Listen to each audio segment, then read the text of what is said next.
दोस्तों नमस्कार। हयग्रीव जी और अगस्त मुनि के बीच का यह संवाद है और इसका उल्लेख ब्रह्मांड पुराण में ललितोपाख्यान में मिलता है। आज मैं जिस उपाय के बारे में आपको बता रहा हूं ना, अगर आपके भाग्य में कोई चीज नहीं लिखी है तो आपका नया भाग्य लिख देगा ये उपाय। आप विश्वास मानिए, बहुत से लोग ऐसे हैं जो मेरे को कुंडली दिखाते हैं और उनका कहना है कि मेरे, अब मैं देखता हूं, डेफिनेटली ऑब्वियस सी बात है कि अगर मैं देख रहा हूं तो अगर व्यक्ति को गवर्नमेंट जॉब चाहिए, गवर्नमेंट जॉब का योग नहीं है, भाई राजयोग नहीं है, तो कहां से गवर्नमेंट जॉब लग जाएगी। तो ये चीज तो है। अब किसी के भाग्य में कोई चीज ना लिखी हो, किसी की आयु कम हो, किसी को हेल्थ के इश्यूज हो, किसी की शादी नहीं हो रही, शादी टूट रही है, किसी के पास पैसों की कमी है, भाई अलग अलग प्रकार की समस्याएं होती हैं जीवन में। कोई ऐसा उपाय आप बताओ जो, मतलब मेरे से लोग पूछते हैं तो मैं उनकी कुंडली अनुसार बताता हूं, लेकिन कोई ऐसा उपाय जो जीवन बदल के रख दे। मैंने विष्णु सहस्त्रनाम के बारे में बताया था, एक और आपको उपाय बता रहा हूं, बिल्कुल उनके समकक्ष है और आप मतलब ये मानिए कि ये महा उपाय है। लाइफ चेंज हो जाएगी जिस व्यक्ति ने इसको कर लिया, और जिसने विष्णु सहस्त्रनाम कर लिया उसको ये उपाय जरूर कर लेना चाहिए, क्योंकि उसकी लाइफ में भी किसी भी प्रकार का कोई बंधन नहीं रहेगा, किसी प्रकार का कोई ऊपरी क्रिया कराया है ना, इन चीजों में आपका ध्यान नहीं जाएगा, आपकी किस्मत के द्वारे खुल जाएंगे। ललिता सहस्त्रनाम जो स्त्रोत है, देखिए मां ललिता त्रिपुर सुंदरी माता के इसमें 1008 नाम का वर्णन है। सहस्त्र नाम, हजार नाम। हजार नाम का मतलब यह है कि अगर आप एक बार पाठ करेंगे तो आपने माता रानी के 1000 नामों का उच्चारण किया, उनको बोला, उनको ध्यान किया। सिंपल सा उपाय है, इसमें करना क्या रहता है मैं आपको बता देता हूं, और ये आपका जीवन बदल के रख देगा। मात्र आपको 7 दिन करना है, 7 दिन में आपका पूरी तरीके से लाइफ चेंज हो जाएगी।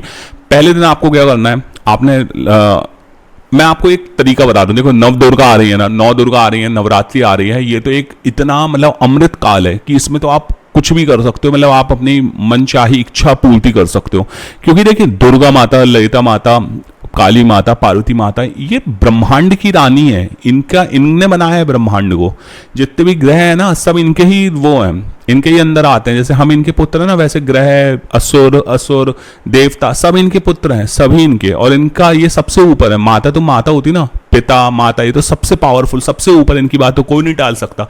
अब आप इसका एक सिंपल सा उपाय समझिए। 9 दुर्गों का बता देता हूं मैं, नवरात्रि में कैसे करते हैं। जैसे नवपारायण है ना, रामचरितमानस 9 दिन में करते हैं, उसी अनुसार मैं आपको ये बना के दे देता हूं, आप इसको करिएगा। इसमें करना क्या है, आपको नवरात्रि के पहले दिन आपको बढ़िया शुद्ध अवस्था में रहना है। पूरे 9 दिन 10 दिन आपको शुद्धता का पालन करना है, शुद्ध अवस्था में रहना है। शुद्ध अवस्था में रहने के बाद आपको सुबह उठ के अपना ब्रह्म मुहूर्त में उठेंगे, अपना नहाया धोया हर चीज करी। उसके बाद क्या करना है, आपको ललिता सहस्त्रनाम की संस्कृत श्लोक की एक पुस्तक आती है, आप गीता प्रेस गोरखपुर की भी पुस्तक ले सकते हो। उस पुस्तक में भी आपको ललिता सहस्त्रनाम मिल जाएगा, और आप बाहर से भी अलग से भी परचेस, मतलब अलग से भी ले सकते हो।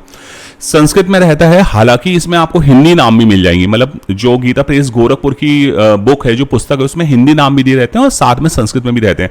अगर आप सरस्वती स्कूल से पढ़े हो, अगर आप किसी संस्कृत महाविद्यालय, संस्कृत स्कूल से आपने पढ़ा, शाला से पढ़ाई करी है, डेफिनेटली आपसे संस्कृत अच्छी आती होगी, आप पढ़ सकते हो। लेकिन अगर किसी कारणवश आपको संस्कृत में नहीं संस्कृत बनती आपको, आप क्या कर सकते हो, आप हिंदी, उर्दू, पंजाबी, बंगाली, हिब्रू, जिस लैंग्वेज में, क्योंकि भगवान हर भाषा समझते हैं, आपको अनुवाद मिल जाए ना, आपको अनुवाद वाला जो उच्चारण है ना, वो आपका सही होना चाहिए। ये एक शर्त है कि इसमें उच्चारण बिल्कुल सही होना चाहिए। शुद्धता का पालन करना है, सुबह उठ गया, ब्रह्म मुहूर्त में नहाया धोया, अपना सब कुछ किया। उपास रहना है, नहीं रहना, वो सब आपकी इच्छा है, आपकी पूजा विधि है, आप जैसे करते हो आप वैसे कर सकते हो। सिंपल सी बात है, सिंपल सी बात है। आपको उठना है, नहाना धोना है, पूजा पाठ करना है, उसके बाद ललिता माता का, त्रिपुर सुंदरी माता का आपको ध्यान करना है, उनसे आशीर्वाद मांगना है और बोलना है कि मैया, अगर मुझसे किसी भी प्रकार की कोई भूल चूक होती है तो मुझे क्षमा करो। मैं बस, मुझे आपका कहते ये ललिता सहस्त्रनाम के बारे में पता चला है, मैं बहुत श्रद्धा रखता हूँ आप पे। आप उनकी उसके बाद पूजा करने के बाद बढ़िया कुर्ता पैजामा पहन लो, जनेऊ अगर पहनते हो तो जनेऊ चेंज कर लो, महिलाएं हैं, पुरुष हैं, जो भी हैं, बढ़िया अपना अच्छे से वो सब करो। उसके बाद क्या करना है, सुनो, ललिता सहस्त्रनाम का आपको पाठ करना है, धीरे धीरे करो, आराम से करो, उच्चारण बिल्कुल सही होना चाहिए। मैं अगेन बोल रहा हूँ इस बात को, मैं हर वीडियो में बोलता हूँ और बार बार बोलता हूँ कि आपका उच्चारण बहुत क्लियर और बहुत स्पष्ट होना चाहिए। अब मेरे से, आप में से कोई व्यक्ति हो सकता है कोई अलग बुद्धि का हो, वो मेरे को कमेंट कर दे, क्योंकि कई लोग करते हैं ना कमेंट, तो वो कमेंट करेगी, कोई तुतलाता है तो, या कोई किसी से बोलते नहीं बनता तो वो कैसे करेगा, उसको क्या भगवान दर्शन नहीं देंगे। देखिए भाई, जो व्यक्ति जिस स्थिति में रहता है ना, उसकी पूजा की विधि भी उसके अनुसार होती है। कोई व्यक्ति तुतलाता है, वो व्यक्ति बिल्कुल कर सकता है, वो वाचिक, मानसिक, है ना, किसी भी प्रकार से पाठ कर सकता है। और कोई तुतलाता है, अब ईश्वर उस पर गुस्सा हो, भाई ईश्वर ने उसको बनाया है ना, कोई तुतलाता है तो उसकी गलती नहीं है उसमें, या कोई किसी से कोई शब्द बोलते नहीं बनता है तो ठीक है, ईश्वर समझते हैं भाई, ईश्वर परमपिता परमेश्वर है, तो उन मतलब इन चीजों में मत जाओ, आप अपनी भाव श्रद्धा रखो, हिंदी में पढ़ लो, हिंदी में अगर हो सकता है कोई गूंगा हो भाई, गूंगा का तात्पर्य मेरा ये है कि किसी व्यक्ति को हम क्या बोलें कि उसकी वाणी नहीं है, उसको वाणी नहीं मिली है, तो किसने नहीं दी है उसको? ईश्वर ने, जिसने उसको जन्म दिया है, जिस ईश्वर ने उसको जन्म दिया, किसी कारण से वाणी नहीं है, उसके कर्मों के अनुसार, पिछले प्रारब्ध के अनुसार उसको वाणी से वंचित रखा, वो व्यक्ति भी पूजा कर सकता है, पाठ कर सकता है, मानसिक वो मन में करे, आराम से बैठ के करे। ईश्वर एक बिल्कुल सही उच्चारण वाले पे जितनी कृपा करेंगे उतनी ही कृपा उस व्यक्ति पे भी करेंगे। तो आप इस चीज का डाउट मत लेना, बिल्कुल परेशान मत होना। आपको सिंपल से अपना पूरा पाठ करना है। पाठ करने के बाद क्या करना है आपको? पहले दिन भगवान का अपना ध्यान वगैरह किया, पाठ करने के बाद फिर से ध्यान किया, आरती करना है आरती कर लो, और जैसे भी आप पूजा करते हो वैसे पूजा कर लो। उसके बाद क्या करना है? उसके बाद अपना बढ़िया कहते पूरे दिनचर्या आपकी अच्छे से होना चाहिए। इसी जो पहले दिन की प्रोसेस है इसको नेक्स्ट डे आपको रिपीट करना है।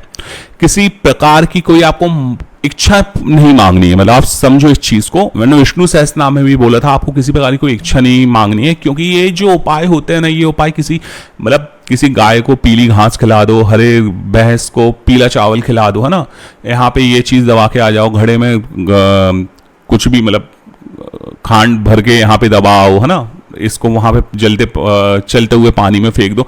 मैं इस टाइप के उपाय नहीं बता रहा हूँ आपको, ये महा उपाय है। महा उपाय का मतलब ये है कि आपका हर प्रकार का जो भी समस्या है ना, उस समस्या में आपको निजात मिल जाएगा।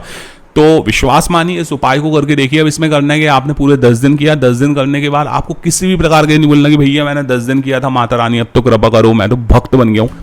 हम सब भक्त हैं, भगवान की जब इच्छा होती है तब आप पे कृपा करते हैं। और डेफिनेटली कोई भी व्यक्ति है यार भाई, इस दुनिया का कोई भी व्यक्ति है, अगर उसके कर्म अच्छे हैं और उसका भाव अच्छा है और उसने उसका धर्मानुसार कर्म करता है अगर वो व्यक्ति, और डेफिनेटली अगर वो पूजा करता है ना, उसको लाभ होता है। ऐसा हो ही नहीं सकता कि किसी ने पूजा करी हो और उसको लाभ नहीं हुआ है। आप विश्वास मानिए, आप सोचते होगे अंदर से कि आप भगवान की बहुत पूजा करता हूँ, भगवान मेरे को कष्ट क्यों देते हैं?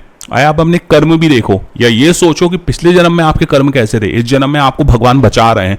मैं भी इंसान हूं, मेरे साथ भी समस्याएं होती। मैं तो एस्ट्रोलॉजर हूं, एडवांस एस्ट्रोलॉजर हूं। मैं लोगों को क्लासेस देता हूं, सिखाता हूं। मेरे हर महीने मेरे बैच चलते हैं, ठीक है।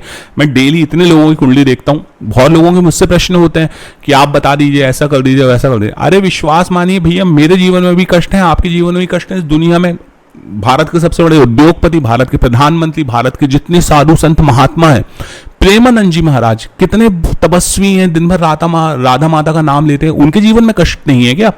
है, हर व्यक्ति के जीवन में कष्ट है। बट कष्ट का मतलब ये नहीं है कि हम ईश्वर को दोष दें।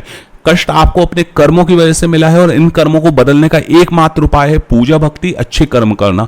अच्छे कर्म तो आप कर रहे हो, मांस मदिरा का सेवन मत करो। और पूजा पद्धति में मैंने आपको बता दिया। अगर आपको दुर्गा माता के विषय में अगर आप कुछ जानकारी चाहते थे, माँ ललिता त्रिपुर सुंदरी के विषय में जानकारी चाहते थे, मैंने आपको एक बहुत ही रामबाण अचूक उपाय बताया है। इसको करो, और मैं चाहता हूं कि आप इस वीडियो को शेयर करो, लाइक करो, जिससे अगर आप, हो सकता है आपके जीवन में ऐसा काल चल रहा हो, आपको किसी भी प्रकार की परेशानी नहीं है, मत, आपको नहीं करना, आपकी इच्छा है, लेकिन आप कम से कम दूसरे लोगों को शेयर कर दो। उससे क्या होगा ना, हो सकता है वहां पे बैठा हुआ कोई व्यक्ति हो जिसको जीवन में सब उथल पुथल हो और उसको किसी प्रकार का कुछ उपाय काम नहीं आ रहा हो, एस्ट्रोलॉजर उसको लूट रहे हो, कोई बाबा उसको लूट रहे हो, उसके दोस्त यार, उसकी फैमिली वाले उसको कुछ भी उपाय बता रहे हो, उसका बॉस उसको परेशान कर रहा हो, हेल्थ इश्यूज हो, कोई भी समस्या हो सकती, संतान नहीं हो रही है, भाई 100 समस्याएं हो सकती, भाई उसको ये उपाय बता दो। ये मत सोचो कि जिस व्यक्ति को जरूरत है उसको बताएं, आप लोगों को इस उपाय के बारे में बता दो। विश्वास मानिए, आप नहीं भी करोगे ना इस उपाय को, लेकिन आपके माध्यम से, जैसे मैं अगर उपाय को नहीं कर रहा हूं बट मेरे माध्यम से आपको पता चल रहा है ना, आपने नहीं किया ना, आपके माध्यम से किसी व्यक्ति को अगर वो हुआ, लाभ हुआ, आपको भी उसका अंश मिलेगा, आपको भी डेफिनेटली अंश मिलेगा। और इस बात में कोई संशय मत करना, किसी प्रकार का शक मत रखना। मैं आपको वचन देता हूं इस चीज का कि अगर आपके माध्यम से आप किसी को धर्म की राह में लेके आ रहे हो, आपके माध्यम से उसके कर्म अच्छे हो रहे हैं, वो कोई अच्छा काम कर रहा है, तो ईश्वर आप पे जरूर कृपा करेंगे, क्योंकि वो दीन दयालु हैं, वो माता रानी है, वो भगवान है, वो आप पे जरूर कृपा करेंगे। और कभी भी अपने जीवन में, अपने दिमाग में 1% भी संशय मत रखना कि मैं अगर कुछ अच्छा करता हूं तो मेरे साथ बुरा क्यों होता है। बुरे आपके कर्म है, इसके वजह से आपको बुरा मिलता है, ईश्वर आपका माता पिता है यार, वो आपके लिए कभी बुरा नहीं करेंगे। आपको कहां कहां से बचा के लाए। देखो एक चीज समझना, बहुत सॉलिड बात बोल रहा हूं। मेरे से किसी ने बोला ना विष्णु सहस्त्रनाम करने से आपके जीवन में क्या फर्क आया, ठीक है, या आप पूजा करते हो, आप बताओ अपना कुछ अनुभव बताओ, आपके जीवन में क्या फर्क आया। मैंने मेरा कमेंट जाके देखना विष्णु सहस्त्रनाम वाले वीडियो में, मैंने उस व्यक्ति को बोला कि मैं जीवित हूं ना, ये मेरे जीवन में परिवर्तन आया। मतलब समझ रहे हो आप, हजारों लोग रात को सोते हैं, सुबह उठते नहीं है। आप में कितने भाग्यशाली हैं कि अपन रात को सो रहे हैं, सुबह अपन को ईश्वर ने एक नया मौका दिया, अपनी आंख खुलती है, एक नया मौका ईश्वर अपन को देता है कि बेटा उठो, कोई अच्छे कर्म करो, पूजा पाठ करो, किसी की मदद करो, अपना अच्छा कर्म करो। इससे बड़ा कोई भी उपाय नहीं, मतलब इससे बड़ी कोई भी ईश्वर की कृपा नहीं हो सकती। आप जीवित हो, आपको एक और नया मौका मिला है। मैं विश्वास मानिए भाई कि आप पता है अपनी जो बची हुई जीवन है ना, जो हो गया वो हो गया, बचे हुए जीवन को अच्छा कर लो। ये उपाय करो, कोई दूसरा उपाय करो, कोई दूसरे गुरु जी या कोई भी व्यक्ति अगर आपको कोई इसी प्रकार का कोई उपाय बता रहा है ना, वो कर लो। साईं बाबा की पूजा करो, राम जी की करो, कृष्ण जी की करो, उनकी बात मानो, ठीक है। आप किसी भी धर्म के हो, किसी भी जाति के हो, आपको जिसने जो बताया ना, पहले कॉन्सेप्ट क्लियर होना चाहिए। आप कॉमन सेंस का यूज करो। आपको लग रहा है कि सामने वाला सही बता रहा है, झूठ मत बोलो, किसी का बुरा मत करो, किसी का धन मत खाओ, है ना, मांस मदिरा का सेवन मत करो। अगर सामने वाला इस विषय में बात कर रहा है, बिल्कुल आंख बंद करके उसका उपाय करो, पूजा करो। और मैं चाहता हूं कि मां ललिता कि आप पे, मुझ पे, हम सब पे, हमारे परिवार पे, सब पे कृपा बनी रहे, मुझ पे खास करके कृपा बनी रहे माता की। आप सबका बहुत बहुत जुड़ने के लिए धन्यवाद। विश्वास के तौर पे करिए, डेफिनेटली आपको लाभ होगा, ठीक है। मिलता हूं अगले वीडियो में। आपका जुड़ने के लिए बहुत बहुत धन्यवाद। नमस्कार, जय श्री राम, जय हनुमान जी महाराज। विश्वास मान के करना भाई, भाव के साथ करना, आपको डेफिनेटली लाभ होगा। जय हनुमान जी। ओम नमः शिवाय। जय मां ललिता त्रिपुर सुंदरी।